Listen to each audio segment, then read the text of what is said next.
ஒகேனக்கல் காவிரி ஆற்றில் நீர்வரத்து 5000 கன அடியிலிருந்து 15000 கன அடியாக அதிகரித்துள்ளது. அது தொடர்பான காட்சிகளை பார்க்கலாம்.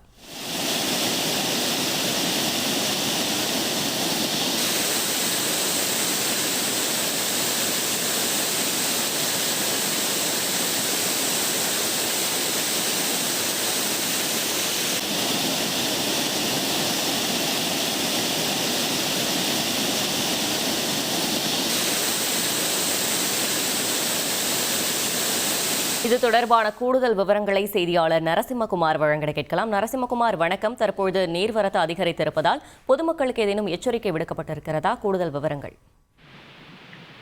வணக்கம். தமிழக காவிரி எல்லையாக இருக்கக்கூடிய தருமபுரி மாவட்டம் பெண்ணாகரம் அருகே உள்ள ஒகேனக்கல் பெலிகுண்டு பகுதிக்கு நீர்வரத்து சுமார் 2 மடங்கு உயர்ந்துள்ளது. கடந்த ஒரு வாரமாக பிசினஸ்க்கு இடம் இல்ல, பணம் இல்லன்னு கவலைப்படாதீங்க. இங்க ஒருத்தர் வீட்லயே 9 லட்சம் ரூபாய் சம்பாதிக்கிறார். எப்படின்னு தெரிஞ்சுக்கணுமா? இப்பவே ஃப்ரீடம் ஆப்பை டவுன்லோட் பண்ணுங்க.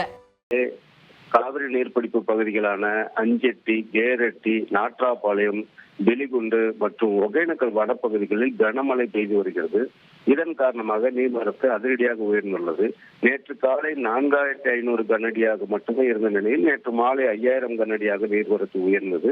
இந்நிலையில் இரவு நேரத்தில் திடீரென 2 மடங்கு நீர்வரத்து உயர்ந்து இன்று அதிகாலை நிலவரப்படி ஒகேனக்கல் காவிரி ஆற்றில் நீர்வரத்தின் அளவு 15000 கனஅடியாக உயர்ந்துள்ளது.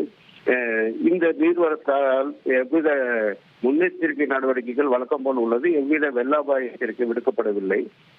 இது கொள்ளளவு தாங்கக்கூடிய அளவு தான். சுமார் 1.5 லட்சம் கனஅடி வரைக்கும் தாங்கக்கூடிய அளவுங்கிறதால் பெரிய அளவுல நிவாரண பணிகள் மேற்கொள்ள வேண்டிய அவசியம் இல்லை. இருப்பினும் பாதுகாப்பு நலன் கருதி 15000 கனஅடிக்கு மேல் நீர்வரத்து வரும் பட்சத்தில் சுற்றுலா பயணிகளுக்கும் பரிசல் இயக்கவும் பிரதான நீர்வீழ்ச்சிகளில் குளிக்கவும் தடை விதிக்கப்பட வாய்ப்புள்ளது. இது குறித்து மாவட்ட ஆட்சியர் ஆலோசனை மேற்கொண்டு வருகிறார். நீர்வரத்து மேலும் உயரும் என அவர்கள் கருதும் பட்சத்தில் தடை விதிக்கப்பட வாய்ப்புள்ளது.